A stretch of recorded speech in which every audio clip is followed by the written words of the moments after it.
तो आज स्टार्ट कर रहे हैं basic class for class 10th science के लिए है।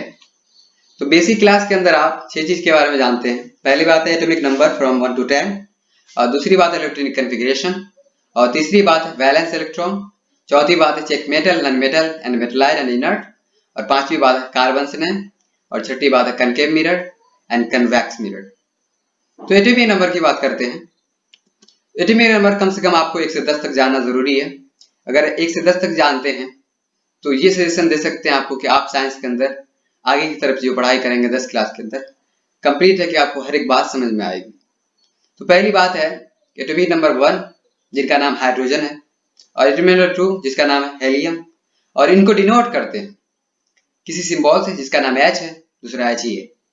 और लिथियम की बात करें तो उसको Li से डिनोट कर सकते हो। नाइट्रोजन है, उनको क्या चीज से डिनोट करते हैं? N से डिनोट करते हैं। ये एक पहचान है, सिंबल क्या है? पहचान जो आप दे सकते हो। पहचान इस वजह से दिया जाता है कि आप अगर केमिकल रिएक्शन करते वक्त अगर ऑक्सीजन को लिखे तो ये बड़ा कमाल की बात नहीं होती है, उसकी जगह पर अगर O लिखते हैं तो क्या होता है? एक कमाल की बात होती है। जैसे फ्लोरीन, फ्लोरीन के लिए आप शॉर्ट फॉर्म F इस्तेमाल कर सकते हो। अब फ्लोरीन का आप ऐसा नहीं कि फ्लोरीन का सारा स्पेलिंग लिख दिया, वो ठीक नहीं होगा। और उसी तरह से आप बात करते हैं इलेक्ट्रॉनिक कॉन्फ़िगरेशन की बात करते हैं। इनके अंदर एक कहानी बताते हैं आपको कि जो हमारे 3 भाई की कहानी है। मैं 3 भाई हूँ, जुनान, दानी और सिक्का। तो जुनान जो हमसे बड़े भाई है, और दानी जो हम हैं, और सिक्का जो है हमसे छोटे भाई। ठीक है, तीनों भाई की कैपेसिटी ये है कि तीनों भाई एक एजेंसी खोलना चाह रहे हैं। जब जुनान भाई और दानी और हम जो है ये सिक्का जो है ये तीनों मिलते हैं, तीनों को पता चलता है कि ये क्या कर रहे हैं, जुनान भाई क्या कर रहे हैं, ये खोल रहे हैं, एजेंसी खोल रहे हैं। तो हम भी कहते हैं कि हम भी एजेंसी खोलेंगे, और तीसरे भाई जो सिक्का है वो भी कहते हैं एजेंसी खोलेंगे। इनके अनुसार सबके लिए एक घर बनाया जाता है। तो तीनों के लिए 3 घर बनाया जाता है, और सिक्का जो सबसे छोटा है उनके लिए छोटा सा घर बनाया जाता है। दानी जो से बड़े हैं उनसे उनके लिए थोड़ा सा बड़ा घर बनाया जाता है, और उसी के जैसा सेम साइज का जुनान का भी घर बना दिया जाता है। तो इनकी कैपेसिटी की बात करते हैं तो सबकी कैपेसिटी भी बांट देते हैं कि सिक्का जो है सबसे छोटा भाई है तो उनकी कैपेसिटी बना देते हैं 2 कम से कम गाड़ी रखने की, और दानी की कैपेसिटी बना देते हैं 8 की, और जुनान का भी गाड़ी का जो सिस्टम है घर जो है वो भी क्या है, बड़ा ही है, जो दानी के बराबर है। जो क्या होता है, उनकी भी कैपेसिटी को हम 8 कर देते हैं। अब आता है इलेक्ट्रॉनिक कॉन्फ़िगरेशन कैसे करते हैं उनकी। तो इनके अंदर जो है जैसे कि हीलियम है, हीलियम का आगे अगर 2 है तो ये क्या है 2, इसके लिए गाड़ी हम मौजूद ले लेते हैं।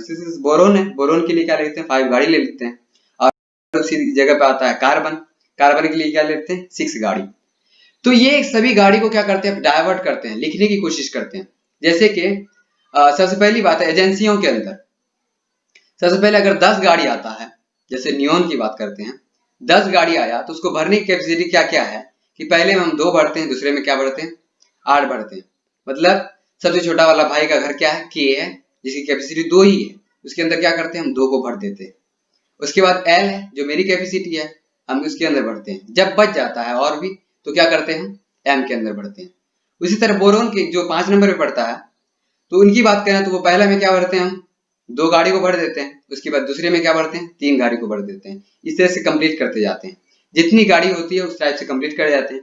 और तीसरी बात का ये बात का ध्यान रखेंगे आपको, घर की जितनी कैपेसिटी है उतने ही भर सकते हैं आप। जैसे L की कैपेसिटी 8 है, ऐसा नहीं कि इसके अंदर 9 भर दिए। 8 है तो 8 ही भरेंगे, और M की कैपेसिटी 8 है तो उसके अंदर भी 8 ही भरेंगे, 9 नहीं भर सकते। ठीक है, अगर आगे बढ़ते हैं यानी K L M के बाद N बढ़ते हैं तो उसके अंदर फिर क्या होता है, जो भी आगे बढ़ेगा उसको N के अंदर डाइवर्ट कर देंगे। हमने 3 घर का सजेशन लिया था इसके अंदर। और दूसरी बात ये बताने जा रहे हैं कि जैसे कि जिसके लास्ट ऑर्बिट के अंदर अगर या तो वो घर फुल हो जाए, जैसे कि K वाला घर हीलियम वाले का जिसका नंबर 2 है, वो पहली बार में उसका घर का कैपेसिटी कितना है 2 है, और 2 में ही भर जाता है। अगर 2 कैपेसिटी और 2 ही में भर गया वो तो वो क्या हो जाता है इनर्ट हो जाता है। उसी तरह 10वां नंबर की बात करते हैं जो नियोन है, जिसकी कैपेसिटी पहली की क्या है 2 है, दूसरी की कैपेसिटी क्या है 8 है, जो क्या है कंप्लीटली ये है कि वो भी भर जाता है, L वाला भी घर भर जाता है, तो ये भी क्या हो जाएगा इनर्ट हो जाएगा। ये बात का ध्यान रखेंगे। और 5वां बात करते हैं बोरोन की, जो पहली कैपेसिटी क्या है 2 है, और दूसरी की कैपेसिटी क्या है 3 है। जब 3 कैपेसिटी आता है जिसके लास्ट ऑर्बिट में अगर 1 2 और 3 आ जाए तो उसको क्या कह सकते हैं, मेटल कह सकते हैं। उसी तरह से कार्बन की बात करें, जिसकी लास्ट में क्या आ रहा है, 4 आ रहा है, उसको मेटलाइट कह सकते हैं। लेकिन इसके अंदर कार्बन एक एक्सेप्शनल है, जिसको क्या कह सकते हैं हम, नन मेटल। और उसी तरह से सिलिकॉन की बात करें, जो 14 नंबर पे आता है, उनको क्या कह सकते हो आप, मेटलाइट कह सकते हो, क्योंकि इसके लास्ट एलिमेंट में क्या बचता है आपको, 4 बचता है। उसी तरह ऑक्सीजन की बात करें, ऑक्सीजन नन मेटल, आखिर नन मेटल है तो उसको कैसे पहचानते हैं, लास्ट ऑर्बिट में अगर आपके 5 आ जाए, 6 आ जाए, 7 आ जाए तो क्या कह सकते हैं उसको, नन मेटल कह सकते हैं। उसी तरह से अगर दूसरी बात का सजेशन दे सकते हैं आपको इनर्ट के लिए, लास्ट ऑर्बिट में अगर 8 आ जाए या तो घर भर जाए तो उसको क्या कह सकते हैं, इनर्ट कह सकते हैं। अब बता वैलेंसी की बात। वैलेंसी को जानने से पहले हम फिर से हम आपको पीछे की ओर लेके जाते हैं इलेक्ट्रॉनिक कॉन्फ़िगरेशन के अंदर। इसके अंदर एक सजेशन दे रहे हैं कि अगर हीलियम का वैलेंसी जानना चाहते हैं, इसका वैलेंसी जानना चाहते हैं तो क्या करते हैं, हम पहले ऑर्बिट को देखते हैं, एक दूसरे और तीसरे ऑर्बिट को देखते हैं। तो उससे पहले देखते हैं कि ये भरता कितने ऑर्बिट में। पहली ऑर्बिट में ये भर जाता है, कंप्लीटली भर गया। जब ये पहली ऑर्बिट में कंप्लीटली भर जाएगा तो इसका वैलेंसी क्या हो जाएगा, 0 हो जाएगा। उसी तरह से नियोन की बात करें, ये पहली ऑर्बिट में भर जाता है, दूसरी ऑर्बिट में भर जाता है, कंप्लीट हो जाता है। इनको किसी की जरूरत नहीं है कि और किसी गाड़ी की जरूरत है जो भर सके, तो ये क्या होता है आपको, इनर्ट हो जाता है। उसी तरह बोरोन की बात करते हैं, जिसके ऑर्बिट में अगर 1 2 3 4 आ जाए तो वही वैलेंसी हो जाता है। और दूसरी बात है इसकी बात करें बोरोन की, जैसे कि 1 2 3 के अंदर क्या आ रहा है, बोरोन आ रहा है, जो 3 क्या हो जाता है, वैलेंसी आ जाता है। कार्बन के लास्ट ऑर्बिट में क्या आ रहा है, 4 आता है, ये भी क्या हो जाएगा, वैलेंसी आ जाएगा। अगर इससे ओवर होता है, जैसे 5 6 7 आ जाता है, तो उनको क्या करेंगे आप, कि आप कैपेसिटी देखेंगे। ऑक्सीजन, जैसे ऑक्सीजन का वैलेंसी जानने के लिए क्या कर सकते हैं आप, लास्ट ऑर्बिट को देख रहे हैं, क्या है लास्ट ऑर्बिट में 6 है। जब 6 है इसकी कैपेसिटी कितनी है, 8 की कैपेसिटी। जब आपको मालूम है कि एल वाला कैपेसिटी क्या है, कि अगर इसके अंदर 2 और भरा जाए तो क्या हो जाएगा, कंप्लीटली ये भर जाएगा। इसको और भरने के लिए कितनी की जरूरत पड़ेगी, 2 की जरूरत पड़ेगी। जितनी जरूरत पड़ रही है उसी को हम क्या कर देते हैं, वैलेंसी। और यहाँ पे हमने वैलेंसी के लिए बहुत सारी बात को लिख चुका है, जैसे एम के रूप में। जैसे एटॉमिक नंबर 9 को लिए हैं, जिसका नाम है आपको फ्लोरीन। फ्लोरीन को अगर लेते हैं तो लास्ट ऑर्बिट में क्या बचता है, 7 बचता है। लास्ट ऑर्बिट की कैपेसिटी कितनी थी, 8 थी। 8 से हमको क्या करते हैं, 7 को माइनस कर लेते हैं। इसका मतलब क्या क्या, 1 वैलेंसी किसका आ गया, फ्लोरीन का। और भी बात अगर आए तो आप कैपेसिटी लास्ट ऑर्बिट को देख सकते हैं। अगर लास्ट में आ जाता 1 2 3 4 तो वैलेंसी वही हो जाएगा। अगर उससे बढ़ रहा है तो आप क्या कर सकते हैं, या तो 8 से माइनस करना, या तो एक बात और सोच सकते हैं कि लास्ट ऑर्बिट की कैपेसिटी कितनी है, 8 कैपेसिटी है, उसी नंबर से क्या कर लेते हैं आप, और जितनी कैपेसिटी है और जितना नंबर लास्ट में आता है उनमें उतनी कैपेसिटी को क्या करते हैं, जोड़ देते हैं। वही जो जोड़ते हैं वही वैलेंसी हो जाता है। अब आता है मेटल, नन मेटल और मेटेलाइट को चेक कैसे करते हैं। मेटल, नन मेटल और मेटेलाइट को चेक करने या इनर्ट को चेक करने का बस ये एक अंदाज है कि आप लास्ट ऑर्बिट को देखें। लास्ट ऑर्बिट को देखने के बाद ये देखें कि लास्ट ऑर्बिट में आया तो आया क्या। आखिर लास्ट ऑर्बिट में अगर 1 2 और 3 आएगा तो क्या कह सकते हैं उसको, मेटल कह सकते हैं। उसी तरह से अगर 4 आ जाए तो क्या कह सकते हैं उसको, मेटेलाइट कह सकते हैं। लेकिन यहाँ कार्बन एक ऐसा चीज है जो नन मेटल होगा। और मेटलाइट के लिए आप सिलिकॉन का एग्जांपल ले सकते हैं, जो 14 नंबर में आता है। आप उसको बना सकते हैं इलेक्ट्रॉनिक कन्फिगरेशन। आपको जो सजेशन पहले दे चुके हैं उनसे आप काफी काम कंप्लीट कर सकते हो। और ऑक्सीजन की बात करें, जिसके लास्ट में 5 6 7 आए, उसको क्या कह सकते हैं आप, नन मेटल कह सकते हैं। और नियोन की बात करें, जिसका लास्ट ऑर्बिट क्या हो जाता है, भर जाता है या कंप्लीट हो जाता है, उनको और भी किसी चीज की जरूरत नहीं होती, उसे इनर्ट कर सकते हो।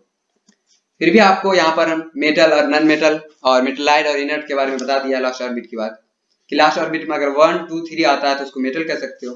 अगर लास्ट ऑर्बिट में 4 आता है तो उसको मेटेलाइट कह सकते हो। और लास्ट ऑर्बिट में अगर नन मेटल आता है, ये 5 6 7 आता है, उसको क्या कह सकते हो, नन मेटल कह सकते हो। अगर लास्ट घर या तो 8 आया या तो 2 भी आया है तो भर गया, डायरेक्ट में सजेशन एक है कि भर जाना, वो क्या कहलाएगा मेरे लिए, इनर्ट कहलाएगा। तो इतनी बात को आप जाने। लास्ट ऑर्बिट इसको कह रहे हैं जो लास्ट घर जब लास्ट में भरते हो आप, उनको ऑर्बिट कह रहे हैं।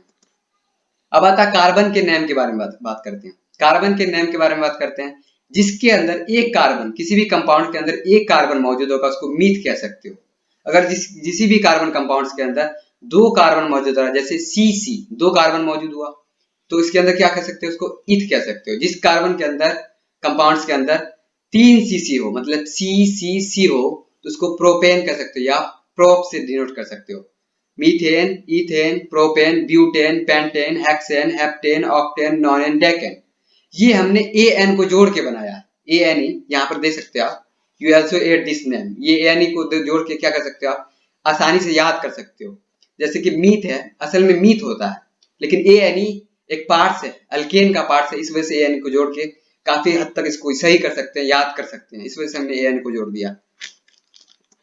अब आता है concave mirror and convex mirror. Concave mirror की बात करें तो कनकेव मिरर एक ऐसा मिरर है जो हर एक पिक्चर को क्या करेगा, आपको छोटा करके दिखाएगा। और कन्वेक्स मिरर की बात करें तो ये क्या करेगा, आपके हर एक पिक्चर को बड़ा करके दिखाएगा। जैसे कि एक लाइट को अगर हम कनकेव मिरर के अंदर डालते हैं, वो लाइट को डाइवर्ट करके वो छोटा करके दिखाएगा, ठीक है। उसी तरह से अगर कन्वेक्स मिरर के ऊपर अगर वही लाइट को डालें तो वो क्या करेगा, उसी लाइट को बड़ा करके दिखाएगा। यही एक दो सजेशन था आपके लिए, इनको जानना जरूरी था। ये बेसिक चीज है, आपको कंप्लीटली सजेशन ये है कि इनको जान जाते हैं तो आपको साइंस की हर एक बात समझ में आएगी। और यहाँ तक आपका क्लास खत्म हो